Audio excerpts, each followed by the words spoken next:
Bonjour, dans cette vidéo, nous allons vous apprendre à estimer un modèle VAR en utilisant le logiciel Stata.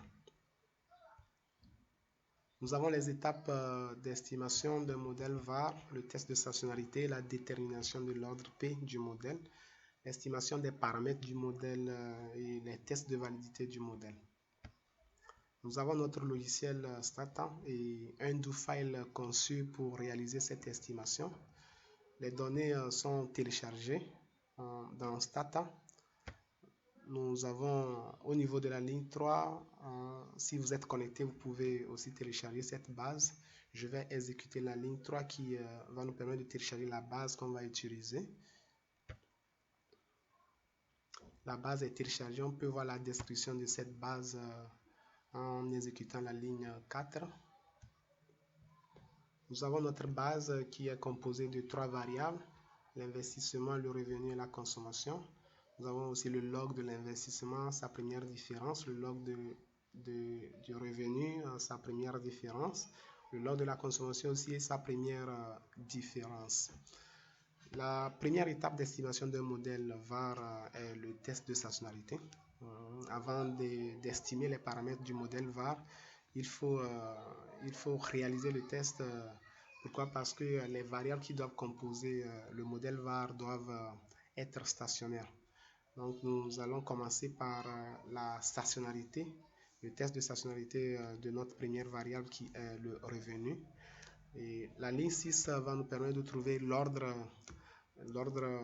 optimal à intégrer dans le test de découffleur que nous allons utiliser, le test de découffleur augmenté que nous allons utiliser dans cette vidéo. Je vais exécuter cette commande.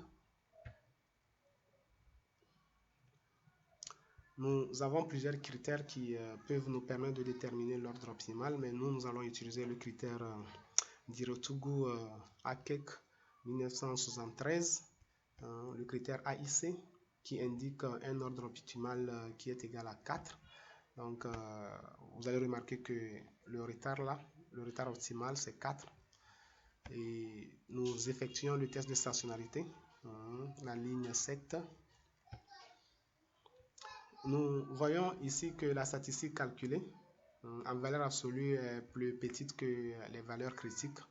Donc, nous ne pouvons pas rejeter l'hypothèse nulle de non-stationnarité de notre variable. Donc, on conclut que la variable revenu n'est pas stationnaire à niveau. Et nous continuons. Nous allons tester à voir si cette variable est stationnaire en première différence.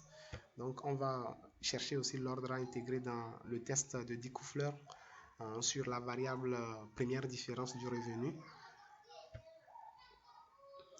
Notre critère IC indique cette fois-ci un retard égal à 3, le retard 3 qu'on a déjà intégré dans notre test de découffleur. J'exécute la ligne 9 et ici nous voyons que la statistique calculée en valeur absolue est plus grande que les valeurs critiques de 5% et 10%. Donc on peut rejeter l'hypothèse de non-stationnarité et conclure que notre variable est stationnaire en première différence. Donc elle est intégrée d'ordre 1. Nous continuons la même chose avec les autres variables. La variable investissement, nous allons chercher l'ordre à intégrer dans le test de découffleur augmenté. Et là, ici, nous indique 2. Et le test, la variable n'est pas stationnaire. Maintenant, l'ordre pour sa première différence, l'ordre c'est 4. Nous voyons ici que la statistique calculée est supérieure aux valeurs critiques 5%, 10%. Donc, on peut conclure que la première différence est stationnaire. Donc, notre variable revenu est intégrée d'ordre 1. La même chose pour la variable consommation. Nous cherchons le critère, le retard via le critère IC. Donc, le retard ici, c'est 4. Et le test de stationnarité, le découffleur avec le retard 4. Nous voyons que notre variable n'est pas stationnaire en niveau. Et nous allons tester sa stationnarité en première différence. Le retard ici, c'est 3. Nous réalisons le test sur la première différence. Nous voyons cette fois-ci que la valeur calculée, la statistique calculée en valeur absolue est supérieure à la valeur critique à 10%. Donc, on peut conclure que la première différence là est stationnaire à 10%. Donc, la variable consommation est aussi intégrée d'ordre 1.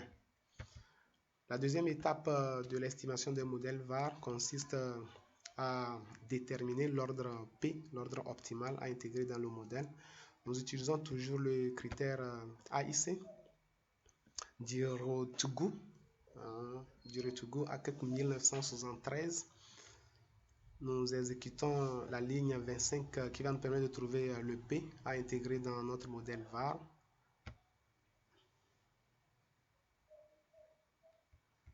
Notre critère AIC indique un retard optimal égal à 2. Le retard qu'on a ici, qu'on a intégré dans notre modèle VAR. Nous exécutons la ligne 28 qui permet, cette ligne estime notre modèle VAR.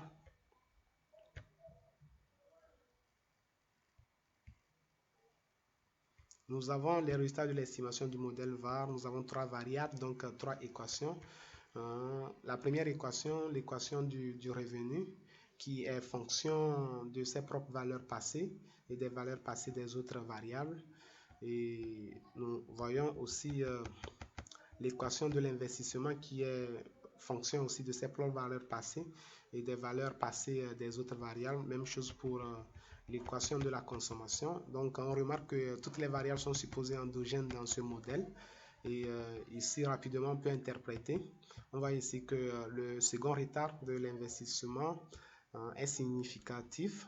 Donc, ce retard-là, ce second retard exerce un effet positif sur le revenu. Nous avons aussi le premier retard de la consommation qui est aussi significatif. Donc, le premier retard de la consommation impacte positivement le revenu. Et nous continuons avec l'équation de l'investissement. Ici, nous voyons que le premier retard de l'investissement impacte négativement notre variable investissement. Ici, les autres variables, les autres retards ne sont pas significatifs. L'équation de la consommation, nous voyons que le premier et le second retard du revenu sont significatifs. Et le second retard de l'investissement significatif, la consommation. Le premier retard de la consommation aussi significatif. Pourquoi? Parce que la probabilité où les probabilités là sont inférieures à 10%. Donc, ces retards-là sont significatifs. Maintenant, nous continuons. Vous allez remarquer que dans la ligne 28, nous avons l'option No Graph qui ne permet pas de sortir les fonctions de réponse impulsionnelle. Si vous voulez les réponses impulsionnelles, vous exécutez la ligne 31. La ligne 31 est exclue de l'option No Graph.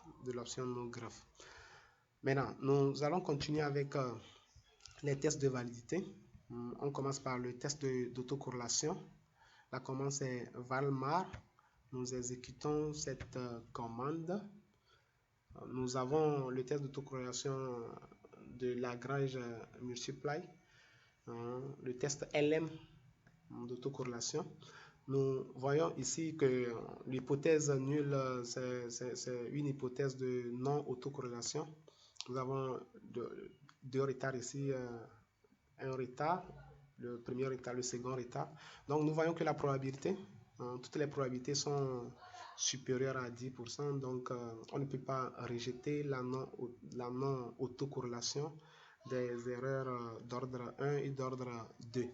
Nous continuons avec le test de normalité. Nous allons utiliser le test de Jacques-Béra, test de normalité de Jacques-Béra. Nous avons une vidéo aussi sur le test de normalité de Jacques-Béra en ligne. Là, vous pouvez vous abonner aussi pour ne rater aucune de nos vidéos à venir.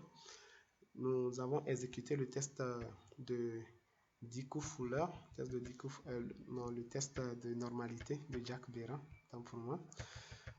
Test de Jacques-Béra, nous voyons que l'hypothèse nulle ici l'hypothèse nulle, c'est une hypothèse de normalité et nous voyons que les deux équations ont une probabilité inférieure à 10%. Donc, on va rejeter l'hypothèse nulle de normalité pour les deux premières équations.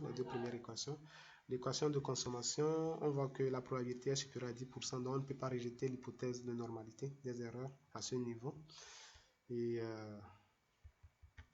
on continue avec les autres tests. Nous avons le test de stabilité du modèle.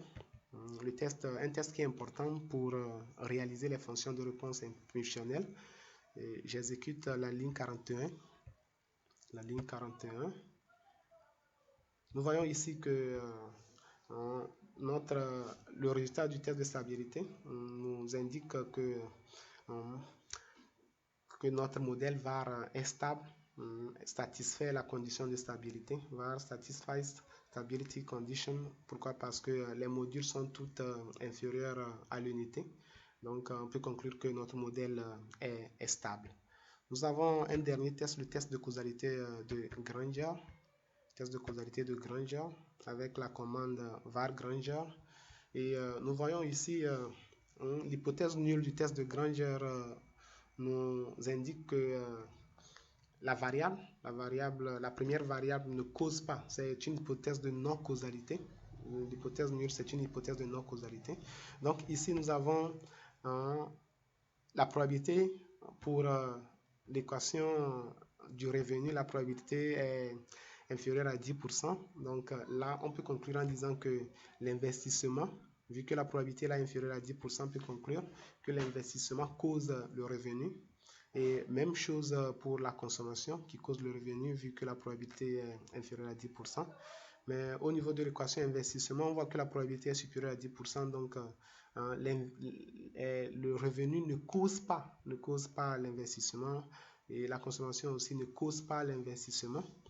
Et dans l'équation de consommation, nous voyons que le revenu cause la consommation alors que l'investissement ne cause pas la consommation. Merci d'avoir bien suivi notre vidéo et à la prochaine pour une autre vidéo.